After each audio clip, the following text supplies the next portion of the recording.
Watch Dogs 2 is almost here on PC, but we do have a mixture of good and bad news here today for the PC version of Watch Dogs 2. The first thing that is the bad news is that the game has been delayed.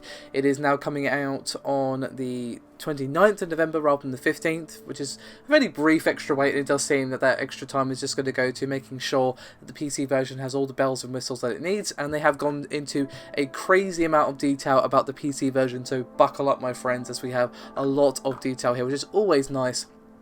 You know, the minimum rather and recommended is great and all, but when they give me this big old lump of information, you know, it's just like a tasty steak I want to get stuck in. Anyway, minimum, let's start with that, shall we? It's going to be 7, 8.1 or 10 for the OS, hardly shocking there.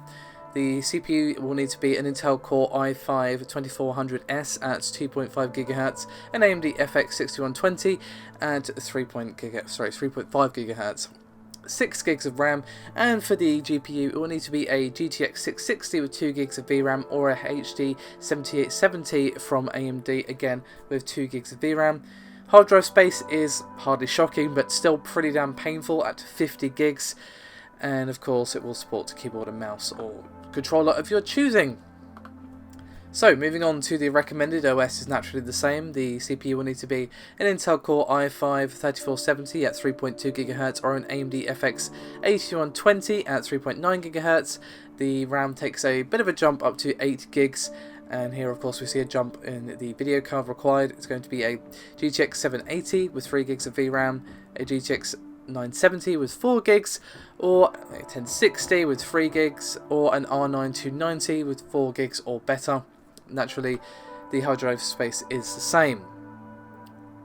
So, they didn't go into 4K Ultra unfortunately, but they did give us a bunch of things about what the PC version is actually going to have. So it's going to have 4K support, they have employed a fix that makes controls more responsive and less frame rate related, they have optimized resource creation, GPU VRAM upload, and required VRAM for the game. So basically it's going to be optimization for stuttering and lag. There's going to be no FPS cap, which is awesome. There's going to be full SLI crossfire support at launch, which is great.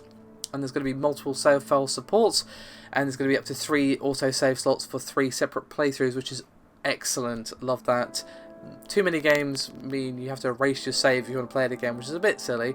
There's multi-monitor support, borderless mode, and advanced settings that will allow you to mess around with the menu and the HUD, which is always nice to see. And there's going to be windowed mode options as well, like, you know, borderless and all that kind of stuff. Now there's going to be a bunch of graphics options as you'd expect, and I'm going to very quickly blast through those. There's going to be screen space reflections, highlight shadows, extra detail options, FOV sliders, pixel density, sharpness, ultra textures available at launch. There's going to be a few options for ambient occlusion. There's going to be SSBC and HMSSAO, and also a bunch of stuff for anti-aliasing, TXAA, MSAA, and a bunch of post-processing anti-aliasing options such as SMAA and FXAA.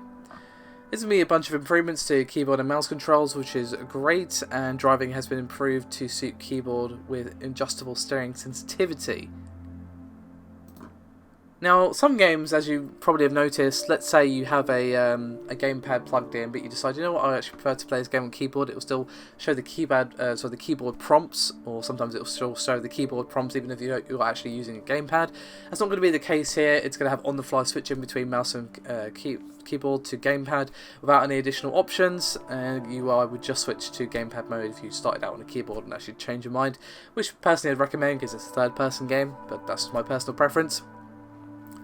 I doubt I need to say this, but they're going to be supporting the Xbox One and obviously Xbox 360 controllers as well as the PS4. Anything with X inputs, that's third party, and they don't officially support direct input gamepads such as say Steam controllers or game wheels or anything like that. So, but I doubt that's going to be an issue. Most people have an Xbox 360 or Xbox One pad lying around for their PC gaming. Pretty much, you know, needed these days to have some form of third party controller or something like that. So yeah. Really nice amount of detail. Would have liked to see the 4K Ultra specs in there as well, but given the specs required for recommended, you would probably need quite the specs to run this game at 4K. I fully expect people to do just that though. Shame about the delay, but it's not that long, and I'd rather it not be another Ubisoft shoddy port, so you know what, if they need some extra time, go for it. Anyway, that is me done for this video. Thank you very much for watching, and I'll see you next time.